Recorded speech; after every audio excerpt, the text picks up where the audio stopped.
마음을 다하고 또 성품을 다하고 힘을 다하여 온 정성을 바쳐서 하나님을 사랑하라 그 말씀이에요. 아멘. 이게 하나님의 명령이에요. 우리란 명령. 왜? 마땅히 그런 대우를 받을 자격이 있는 분이라고 말씀해요. 우주 만물의 주인이시고 우리의 주인이시고 우리가 살아갈 수 있는 모든 환경과 여건을 만드신 분이시라 그 말씀. 다시 옆 사람과 정성을 다해서 하나님을 섬깁시다. 아멘. 예. 마가복음 14장 3절에서 9절을 보면은 베다니에서 일어난 일입니다. 마리아가 자기가 정성껏 준비한 옥합에 담은 비싼 향유가 있습니다. 300데나리온이나 되는 귀한 향유예요. 오늘날 시가로 하면은 한 5천만 원 정도 되는 그런 향유인데 그걸 깨트려 가지고 예수님 머리에 부어드렸어요. 그리고 자기의 머리를 풀고 그 머리털로 예수님의 발을 씻어 드렸어요. 예수님이 너무너무 기분이 좋았어요. 뭐가 들어갔어요? 그 행위에 정성이 들어간 거예요. 하나님에 대한 사랑이 담겨 있다고. 그래서 예수님께서 영광 받으시고 이 행위가 복음이 전파되는 곳마다 기억되리라 이렇게 말씀하셨어요.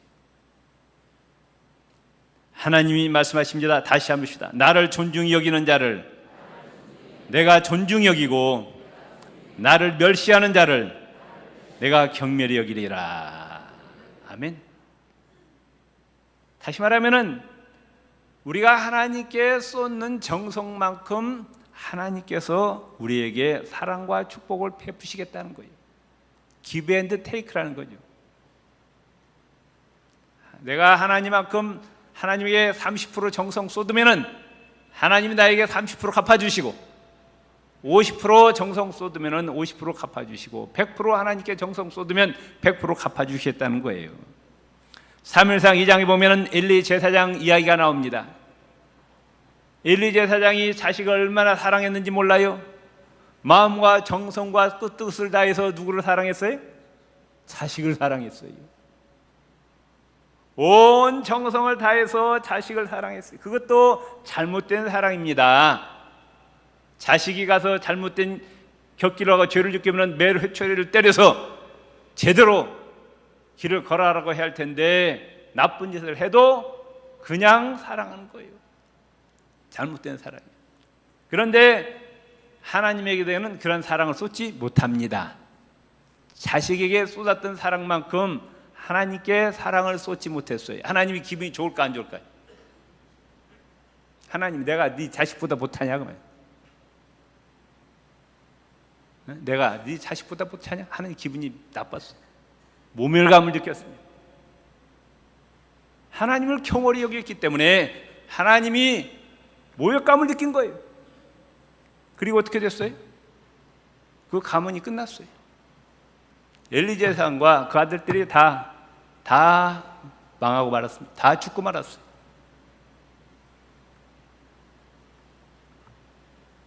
옆 사람과 합시다. 우리의 신앙생활에 정성을 쏟읍시다. 우리의 신앙생활 반드시 알아야 돼.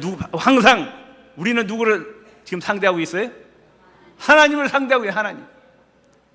우주 만물을 창조하신 전능하신 살아계신 하나님을 상대하고 있다고 말씀해요. 그 하나님에게 우리에게 정성을 쏟아야 돼요. 뭐에 정성을 쏟아야 되느냐? 첫째, 예배 정성을 쏟으세요. 아멘. 옆 사람과 예배 정성을 쏟읍시다. 하나님이 우리를 사람으로 만드셨어요. 예수 그리스도의 핏값으로 죄를 용서하시고 하나님의 자녀 삼아주셨는 그 이유는 뭐냐? 우리를 통해서 예배를 받으시고 있어요. 아멘. 교회가 해야 될 일이 많이 있어요. 전도도 해야 됩니다. 어려운 사람 도와야 됩니다. 봉사도 해야 됩니다. 그러나 교회의 가장 기본적인 의무가 뭐냐? 예배라고 말씀해요. 아멘. 하나님이 성경에는 안 나온 이야기입니다. 어떤 분이 나한테 그래요. 하나님 뭘 잡수시고 살까? 성경에는 없어요. 하나님 뭘 잡수시고 살까? 그런데 제가 대답을 못하니까 그분이 답변하기를 하나님은 우리가 드리는 예배를 잡수시고 산다 그래. 가만히 생각하니까 그것도 뭐 틀린 얘기는 아닌 것 같더라고요. 하나님, 따릅시다. 하나님은 우리가 드리는 예배를 잡수시고 삽니다. 이것도 오해하지 마. 성경에는 안 나왔다고 내가 분명히 얘기했어요. 그러면 하나님께 맛있는 예배를 드려야 될까요? 맛없는 예배를 드려야 될까요? 맛있는 예배를 드려야죠. 정성이 들어간 예배를 드려야 된다 그 말씀이에요. 아멘. 어떤 분들 보면은 교회에서 열심히 봉사해요. 그러다가 예배 시간 되면 가버리더라고. 예배는 안 드리고 가버려요. 또 어떤 분은 예배 시간에 또 회의를 하더라고. 또 모여가지고 무슨 회의를 하더니 저녁을 먹더니 예배 시간 되니까 또 가버려. 봉사해야죠. 회의도 해야죠. 근데 왜 예배를 참석 안 해? 그 신앙은 잘못된 신앙입니다. 하나님은 우리가 늘 영적으로 말씀을 통해서 예배를 통해서 교제하기를 원하시는 거예요. 아멘? 마리아와 마르다 누구를 더 칭찬했어요? 부엌에서 음식을 준비한 마르다보다도 말씀을 통해서 예수님과 교제한 마리아를 더 칭찬했어요. 아멘? 봉사도 해야죠. 전도도 해야죠. 그러나 그보다 더 중요한 것은 뭐다? 예배다. 그러면 예배. 옆 사람은 예배를 귀하게 여깁시다. 예배에 성공합시다. 요한복음 4장 23절 24절 아버지께서는 자기에게 이렇게 예배하는 자들을 찾으시느니라. 아멘. 하늘에 계신 하나님께서 땅을 바라보면서 사람을 찾고 계신다 그 말씀이에요. 어떤 자를? 예배하는 자를 찾는다 그러면 누가 예배를 하고 있느냐, 누가 신령과 진정으로 하나님을 예배하느냐 찾고 계신다 그 말씀. 그를 통해서 영광 받으시고 복 주시려고. 아멘. 다시 옆사람 예배 성공합시다. 예배 성공합시다. 하나님은 영이시니 예배하는 자가 영과 진리로 예배할지니라. 아멘. 성경에 보면은 예배에 성공한 자들이 다 복을 받았어. 그러나 예배에 실패한 자들은 다 망했어요. 성경 읽어보세요. 가는 곳마다 하나님께 제사 드리는 자, 예배 드리는 자, 그가 복을 받고 그 자손들이 복을 받았지만은 하나님을 예배하지 않는 자, 성경의 역사에서 다 사라져버렸어요. 인류의 역사에서도 다 사라져버렸습니다.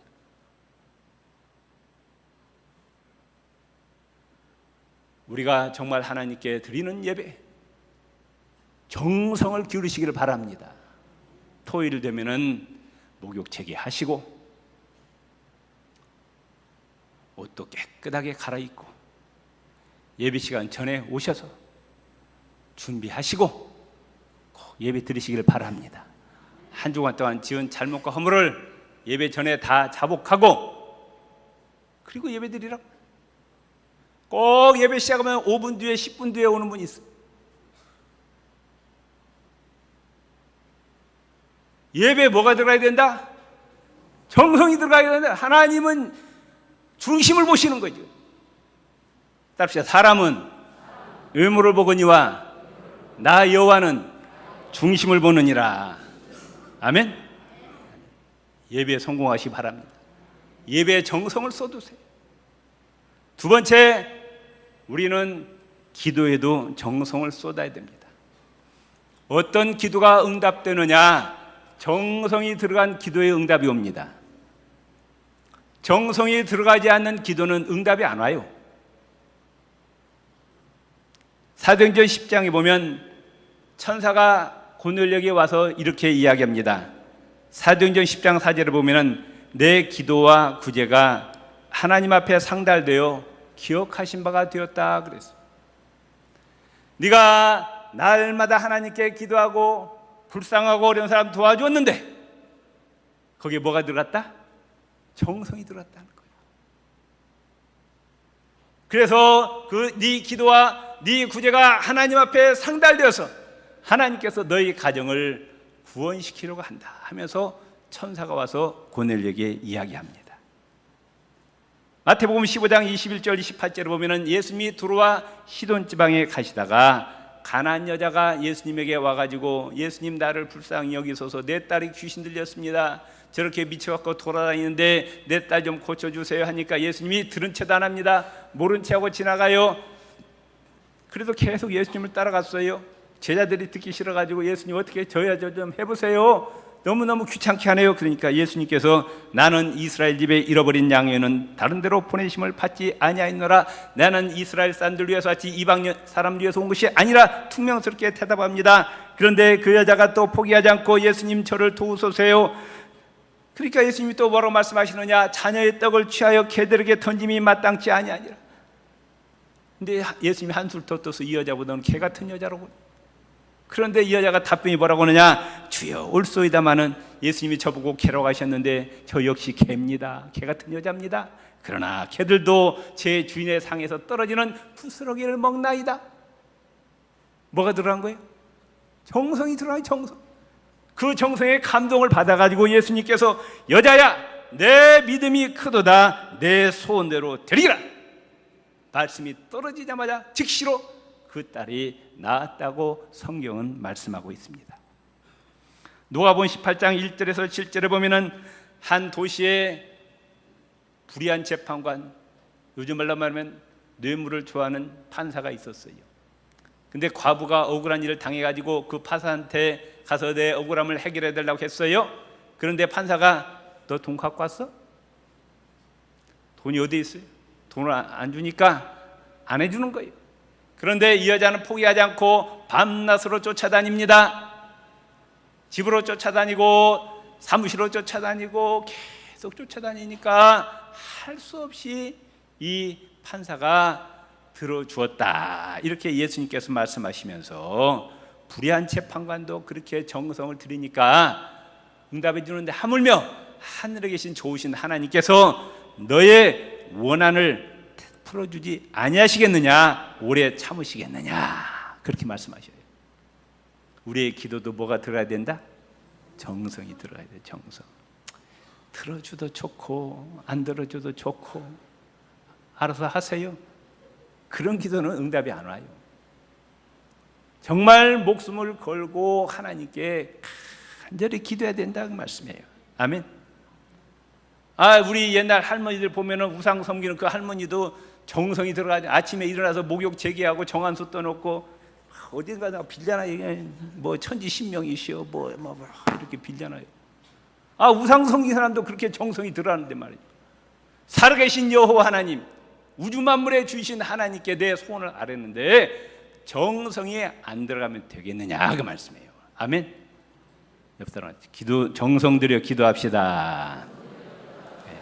찬양도 마찬가지예요. 찬양도 뭐가 들어야 된다? 우리가 부른 찬양에 정성이 들어요. 정성.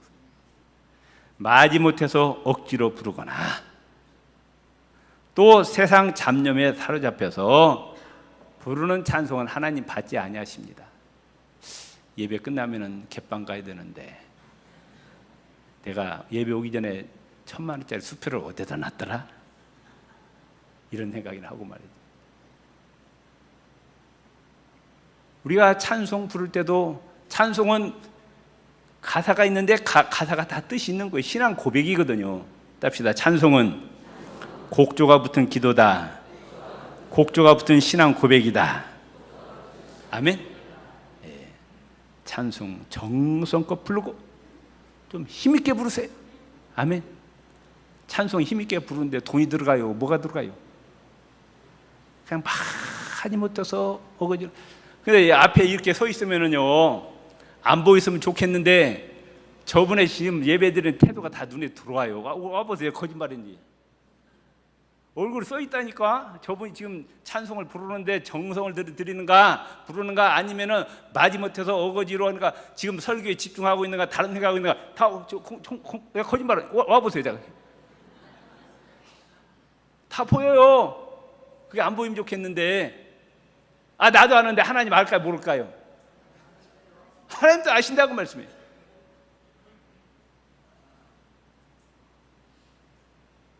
찬양 부를 때 힘있게 찬송과 가사에 집중해서 부르시기를 바랍니다. 아멘. 이사야 41장 21절에 이 백성은 내가 나를 위하여 지었나니 나의 찬송을 부르게 하렵니다. 시편 22편 3절에 이스라엘의 찬송 중에 거하시는 주여 주는 거룩하시니 하나님이 어디 계시느냐? 찬양 중에 계신다고 말. 아멘. 찬양 부를 때 그 중에 하나님께서 계신다고 말씀이죠. 성경에 보면은 원망 불평하는 곳에 하나님의 역사가 절대 일어나지 않습니다. 원망 불평하서는 뭐가 들뜨냐? 마귀가 들끓어요. 그러나 감사와 찬양이 넘칠 때 성령 역사하십니다. 하나님이 역사하십니다. 믿습니까? 역대하 20장에 보면은 여호사밧 왕 때 갑자기 모압과 암몬 군대가 쳐들어왔어요. 전혀 전쟁 준비가 되지 않은데 쳐들어옵니다. 여호사밧 왕 열짤 줄 몰라서 하나님 앞에 살려주세요 살려주세요 막 부르짖고 이제 급조입니다. 군대를 급조해서 전쟁터에 나가는 거예요. 전쟁터에 나가는데 그 군대 앞에 뭘 해왔느냐? 찬양대 가운을 다 입혀가지고 전쟁터에 나가는데 찬양대를 앞에 서서 막 찬양 부르면서 전쟁터에 나가는 거예요. 어떤 일이 나느냐? 그 적군들이 자기들끼리 치고받고 다 싸워서 전멸되고 말았어요. 이스라엘 백성들은 손 하나 써보지 않았어요. 사도행전 16장에 보면 바울과 실라가 뭐 도둑질한 것도 아니고 사람 죽인 것도 아닌데 감옥에 갇혔어요. 예수님의 복을 전하다가 감옥에 갇혔거든요. 억울하잖아요. 억울하죠. 내가 뭐 잘못했느냐? 예수님 복음, 너희들 예수 믿고 구원받으라고 복음 전하는 것이 뭐가 잘못됐느냐? 원망 불평하지 않고 거기에서 뭐 했어요? 하나님께 기도하고 찬양을 했어요. 그랬더니 하나님께서 천사를 보내가지고 지진이 나게 합니다. 옥토가 움직이게 합니다. 문이 열립니다. 수갑이 다 채워졌어요. 다 풀어졌어요. 성경 창세기부터 계시까지 보면은 원망 불평하는 곳에 절대로 하나님 역사하지 않습니다. 아무리 내가 환경이 힘들고 어려울지라도 그 자리에서 하나님을 찬양하시기 바랍니다. 하나님께 감사하시기 바랍니다. 그래야 문제가 해결돼요. 내가 어렵다고 환경이 내 마음대로 안 된다고 원망 불평하면 할수록 내 환경이 더욱 꼬여가는 거예요. 아시겠어요? 옆 사람이 범사에 감사합시다. 환난 가운데서 감사합시다. 하나님을 찬양합시다. 제가 상계동에서 부목사로 있었을 때 밤 2시에 새벽 2시에 따랑 전화가 왔어요. 전화가 좋은 전화일까요? 안 좋은 전화일까요? 안 좋은 전화죠. 새벽 2시에 왔으니 자다가 전화를 받으니까 전도사님이 목사님 빨리 오세요. 빨리 큰일 났어요. 자다가 말고 그냥 부랴부랴 갔더니 고등학교 3학년 놈이 대학 20위 때문에 스트레스를 받아가지고 정신이 헷갈려 도는 거예요. 귀신 들어왔어요. 그래갖고 힘이 얼마나 세요? 아버지도 안 계시고 엄마만 있는데 엄마 두들겨 패놓고 말이죠. 집안 가구살림 다 두들겨 패는 거예요. 가니까 집안이 그냥 다 망가져버렸어요. 하고 전사님 나하고 붙들고 막 놓고 예수님 보혈 찬송만 30분, 1시간 불렀어요. 그랬더니 거짓말같이요? 제 정신이 돌아오는 거예요. 제가 그걸 보고 뭘 느꼈느냐? 이야, 정말 찬송이 위대하구나. 예수님 보혈 찬송이 이렇게 위대하구나. 제가 느꼈어요. 여러분 마음에 불안이 오잖아요. 막 두렵잖아요. 그럴 때 찬양하시기 바랍니다. 아멘. 저도 그럴 때 있어요. 막 마음이 불안해요. 막 두렵고 떨립니다. 그때 예수님 보혈 찬송을 막 30분, 1시간 부르고 나니까 갑자기 평안이 찾아오는데 그 평안은 겪어본 사람은 아는 거예요. 참 놀라운 평화가 찾아오는 거예요. 아멘. 답시다. 찬양에 성공합시다. 찬양에 정성을 기울입시다. 아멘. 하나님께 올리는 찬양에 정성이 들어가야 된다고 말씀해요. 아멘. 그래야 하나님의 역사가 일어납니다. 또한 하나님께 바치는 헌물에도 뭐가 들어야 돼요? 정성이 들어가야 돼요. 열왕기상 3장에 보면은 솔로몬이 왕위에 올라서 제일 먼저 한 일이 뭐예요? 1000번제를 드립니다. 한 번제에 소 한 마리씩가 들어가요. 그러니까 한번 소값이 얼마예요? 요새 200만 원 가나요? 200만에다가 1000을 곱해보세요. 얼마인지 모르겠네. 그러니까 그 예배에 정성이 들어간 거예요. 그러니까 하나님께서 그 정성을 보시고 솔로몬에게 전무후무한 복을 내려주셨다 그 말씀이에요. 아멘. 옆 사람 하나님을 감동시킵시다. 하나님을 감동시킵시다. 마가복음 12장 41절 41절에 보면은 예수님이 말이죠, 참 이상하신 분이 어디 앉으셨느냐, 헌금께, 저 헌금께 바로 옆에서 헌금 넣는데 그걸 다 쳐다보고 계시는 거예요. 참 민망하잖아요. 예수님이 그걸 헌금 다 보고 계시는 거예요. 그런데 어떤 과부가 와가지고 엽전 하나 딱 떨어뜨렸어요. 그걸 보시고 예수님이 뭐라고 말씀하십니까? 다른 사람들은 풍부하고 넉넉한 가운데 넣었는데 이 가난한 과부는 자기의 생활비 전부를 넣었다 칭찬하셨어요. 절대적인 액수로는 얼마 되지 않아요. 동전 한 푼이니까 그 얼마나 됩니까? 그런데 예수님은 그 동전 속에 담겨있는 뭘 보신 거예요? 생활비 전부, 정성을 보시는 정성. 아멘. 마태복음 6장 21절에 이렇게 말씀하고 있어요. 내 보물이 있는 곳에 내 마음도 있느니라 말씀하셨어요. 그리고 성경에 보면은 하나님께 바치는 예물에는 절대로 흠이 있어서는 안 된다. 온전한 걸 바치라고 했어요. 흠 있는 건 정성이 없다는 거죠. 우리가 바치는 예물에도 정성이 들어가야 되는 거예요. 말라기서 1장에 보면은 이스라엘 백성들이 하나님께 제사 드린다 예물을 가져왔는데 팔다가 남은 것들, 남이 안 사가는 것들, 그 다음에 그러니까 상품 가치가 없는 것들, 있어도 그만 없어도 그만한 것들, 그 다음에 눈먼 것들, 병든 것들, 다리 저는 것들을 갖고 와서 하나님께 받으세요 그랬어요. 말라기서 1장 13절에 하나님이 이와 같이 말씀합니다. 만군의 여호와가 이르노라 너희가 또 말하기를 이 일이 얼마나 범죄스러운가 하고 귀찮다. 제사 드리는 게 귀찮다. 드려 할 수 없이 드리는 거예요. 예배를 마지못해서 귀찮은 그냥 짜증 할 수 없이 드리는 거예요. 코웃음 치면서 드리는 거예요. 그리고 이제 뭘 가져왔느냐? 토색한 물건과 저는 것, 병든 것을 가져왔느니라. 너희가 이같이 헌물을 가져오니 내가 그것을 너희 손에서 받겠느냐? 너희가 드리는 지금 그걸 하나님이 받겠느냐? 받아요? 너희들이 나를 얼마나 우습게 여겼으면은 이런 걸 갖다가 나에게 드리냐? 우리가 바치는 헌물에도 뭐가 들어야 된다? 정성이 들어야 된다고 말씀. 정성. 아멘. 또한 우리가 직분을 감당하는데도 뭐가 들어야 됩니까? 정성이 들어가야 돼요. 우리의 찬양대도 마찬가지요. 찬양대도 정성을 기울이세요. 아멘. 하나님은 알고 계셔요. 내가 찬양대 사명을 감당하는데 정성이 들어가는가, 정성이 들어가지 않는가 보신다고 말씀해요. 목사가 설교 준비하는데도 정성이 들어가야 돼요. 할 수 있어요. 대충 해갖고 그냥 거기서 때울 수 있어요. 하나님 그걸 보지 않고 뭘 보신다? 준비하는 그 정성, 과정 그걸 보신다 그 말씀이죠. 여러분들이 사명 감당하는데 정말 정성을 기울이시기 바랍니다. 아멘. 내 신앙 행위가 정말 하나님을 기쁘시게 하고 하나님을 영원케 해야 돼. 아멘. 하나님은 거지가 아니에요. 따릅시다. 하나님을 하나님답게 섬깁시다. 하나님을 하나님답게 섬기자고 말씀입니다.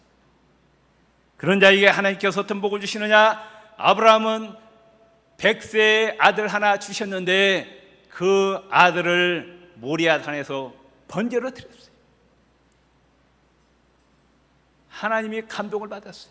뭐라고 말씀하시느냐? 창세기 22장 11절에 내가 내 아들 내 독자라도 내게 아끼지 아니하였으니 내가 이제야 내가 하나님을 경외하는 줄 아노라.